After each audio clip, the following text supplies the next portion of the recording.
To comprehend the full lore of Swords and Sandals, we must first delve into the timeline of the whole franchise and pinpoint when the major events happen and the chronological order of the games.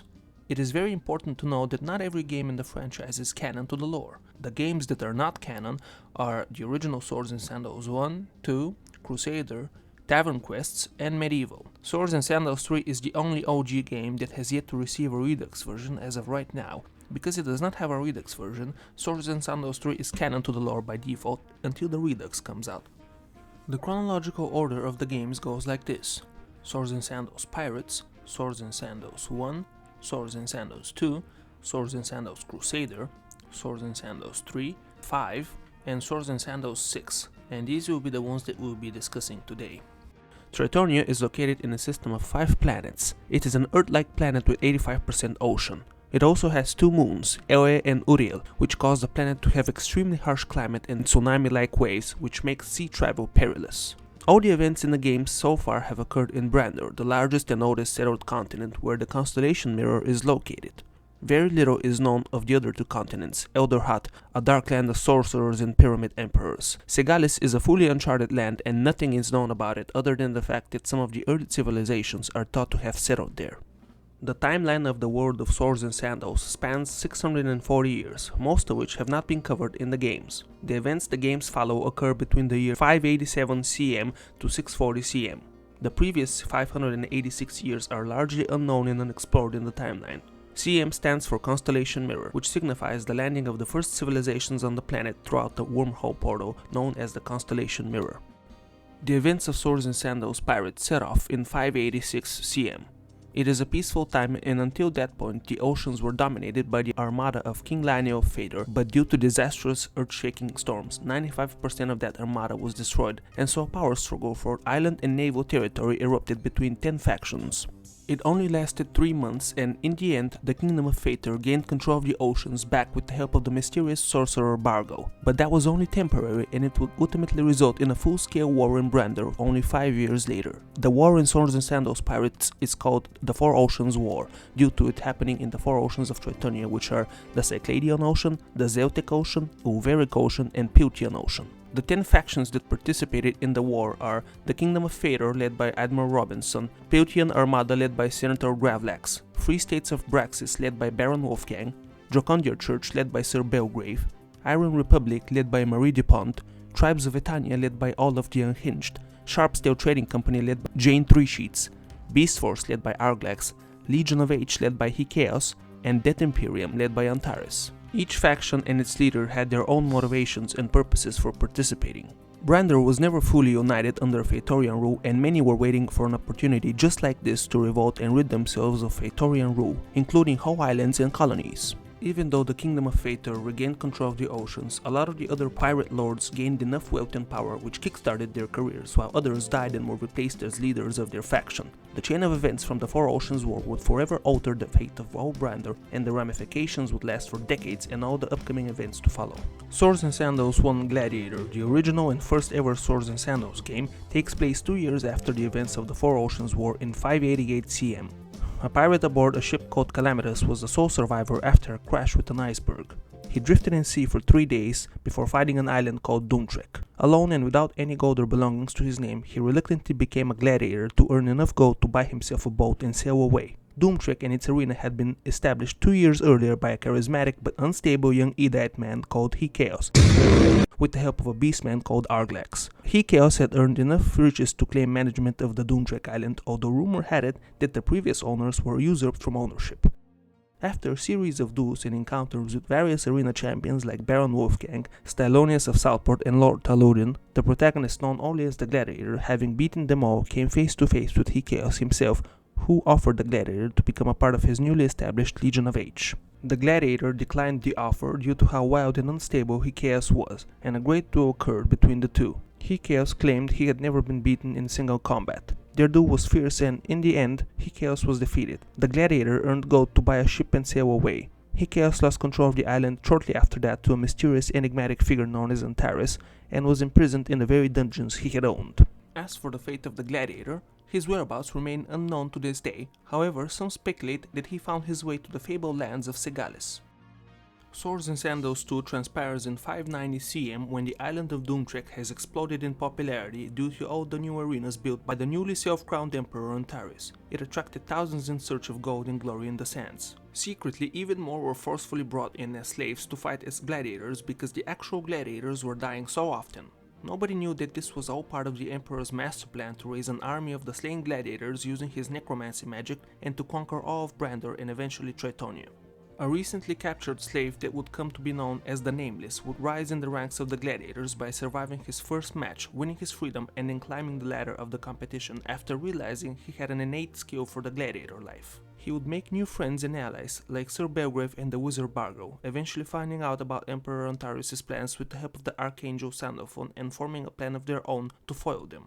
After dozens of arena champion wins on his belt, the Nameless would get the opportunity to challenge the Emperor himself in single combat. While the duel was happening, Bargo and Sir Belgrave went to the tunnels of the island where they had previously found Antares' army of undead warriors and were ready to trap them there. However, that could only happen if the Emperor was defeated in his duel. The Nameless defeated Emperor Antares and his plans for world domination were foiled. For now. This would give enough time for the leaders of Brandor to raise their own armies and battle against the terrible new threat that was to come. The Nameless would become renowned and infamous after his legendary defeat of Emperor Antares and liberation of the Doomtrek Island. After that, he traveled far and wide across the realm for his own reasons until his old friend Belgrave asked him to meet up in Soul's Gateway after rumors of a dark presence were spreading like wildfire. It was beneath the vast mountains of Soul's Gateway that the Nameless was last seen and heard of. This is the most popular and successful Swords and Sandals game, and it also introduced many of the fan-favorite most notorious characters of the Swords and Sandals universe, like John the Butcher, the Evil Ninja, Sagan Z, Bargo, Spherocles, Archangel Zirzabal, Archangel Sandalphon, Gygax, and of course Emperor Antares. The next chronological events occur in Swords and Sandals Crusader, and this is the biggest plot bomb of the entire franchise that has been dropped with so many stories, characters, and events happening. Swords and Sandals Crusader takes place in 592 CM and lasts until 596 CM. The realm had been uneasy since the Four Oceans War 5 years prior, and many kingdoms and factions had been waiting for the right time to lay claim on more land and independency. That time came when rumors started spreading that the recently slain Emperor Antares had returned. 8 major factions took part in the devastating Crusader War in Brandor. There were 2 major sides. The Defenders of Brandor, comprised of Kingdom of Phaedor, the Free States of Braxis, and the Templar Church. The other major side of the war was the Axis of Evil, led by Emperor Antares and the Death Imperium, which had a reluctant and uneasy alliance with the Beast Force and Legion of H. There were 2 smaller factions waging war on the realm independently, which were the Iron Republic and the Sons of the Frost. They were neutral in the main struggle for power and instead simply wanted independence and more territory. These were the defining years of Brandor that would change the fate of many and shape the continent's destiny for better or worse. For the next 4 years, many battles were fought and the kingdoms fell one by one to the Death Imperium. The alliance of the 3 evil factions would end when they turned on each other and the Death Imperium came out on top. The final battle was the Death Imperium against the Kingdom of Phaedor, Templar Church, and Free States of Braxis. The battle was raging on and the Defenders of Brandor were slowly losing due to the sheer size of the Emperor's forces. In a last hope attempt, King Lionel made a charge for the Emperor in order to kill him and end the war. They met in the field of battle and had a legendary fight before Lionel was aided by Sir Belgrave, and together they killed Antares. Bargo then sealed Antares' essence in a grail cup and transferred the body to a secret location which would later be revealed to be Soul's Gateway. The worldly threat of Emperor Antares was finally over and the biggest and most devastating war in Brandor's history ended. Swords and Sandals III occurs in 600 CM. The constellation mirror opens once every 50 years and each time new civilizations or creatures come through it. This is exactly what happens in this one as well, as it is the year 600. A spaceship like no other since the days of the Precursors landed in Brandor and the automatons came. The automatons were mechanical humanoids with high intelligence. They built a huge arena and started hosting gladiatorial games that would lead to an ultimate tournament called Gladia Ultratus. Although it was unclear what these cybernetic creatures wanted, eventually they revealed they were looking to find the best warrior from the planet so he or she can compete in gladiatorial games in outer space across the galaxy in a tournament called Galacticus Fantasticus. The gladiator who became the ultimate champion is the one who would be known as the Starbound Gladiator. Through many grilling tournaments and foes, he rose to the top, even fighting some automaton gladiators along the way until he finally faced the ultimate test, Ultratus Omega, the biggest and strongest of the automatons, who was the final arena champion to be slain. During these events, many previously known champions and characters appeared again and tried to win for their own inscrutable purposes, like Arglax, Mr. Amazing, Battle Maiden Ada, Sir Brian of May, Great Knight Galanthrus, and many more. Finally, the Starbound Gladiator and Ultratus Omega faced, and with the defeat of the automaton, the Starbound proved that he was indeed the world's greatest gladiator. He would set sail for open space with the automatons and Bargo, who would aid him in this quest. The Starbound Gladiator would return to Tritonia 40 years later during Swords and Sandals VI, although not for the reason he would have thought. Swords and Sandals V occurs in 635 CM, 35 years after the events of Swords and Sandals III, and by far the biggest time jump in the entire franchise. The events take place in Sew's Gateway, where a wanderer showed up in search for glory and purpose after escaping a life where he was forced to serve in the Legion of Age during the Crusades. He fought in the arena at Sew's Gateway to improve as a gladiator, which unlike other arenas was filled with giant monsters of all kinds, either trapped in there or fighting willingly. Eventually, the protagonist had a good reputation and was approached by Lord Belgrave, leader of the Templar Church. Belgrave explained that he needed brave and powerful fighters who could aid him in an upcoming quest. Chaos had arrived at Sew's Gateway and Belgrave wanted to find out why, so he sent the protagonist to infiltrate the Legion of Age and find out what Chaos was up to.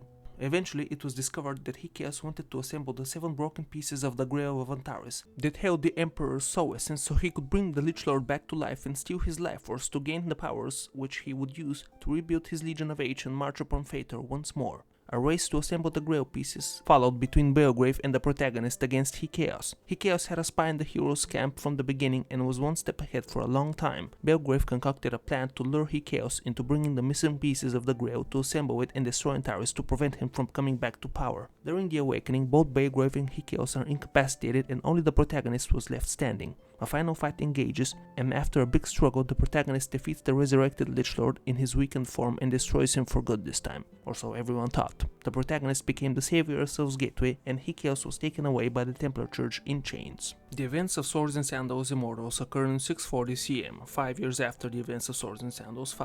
2 out of the 3 defenders of Brander have died of old age: Lord Belgrave and King Lionel, who is succeeded on the throne by his twin sons. The robotic aliens known as the automatons returned to Tritonia for the first time since their last arrival 40 years ago, with news that the Starbound Gladiator, who was the protagonist of Swords and Sandals III, had been corrupted by the Malevolence and is on his way to Tritonia to destroy it by opening the Constellation Mirror and allowing the Malevolence to come through and devour the planet of all its life. The realm begins doing gladiatorial games in the hopes that a grand champion will come out on top who will defeat the Starbound Gladiator, who up to that point had been known as the greatest warrior alive. There are many regional champions across the realm fighting to become a grand champion, and 12 grand champions who were competing for the opportunity to find the Starbound Gladiator himself. Coming out of a generation who had seen no war, a common citizen of Brander of unknown origins started walking the path to become the great sentinel of Tritonia. It was a long and thrilling adventure, and the protagonist defeated foe after foe, champion after champion, until he faced the grand champions from the other 2 continents, Herocius from Segalis and Emperor Cygnus from Elderhat. He defeated both of them. With that incredible feat, he was established as the Great Sentinel, protector of Tritonia, and the one who would face off the Starbound Gladiator when he arrived. A battle followed that had not been seen since the Nameless fought Antares. The Great Sentinel defeated the Starbound Gladiator, and after his loss, he disintegrated, having failed his only purpose.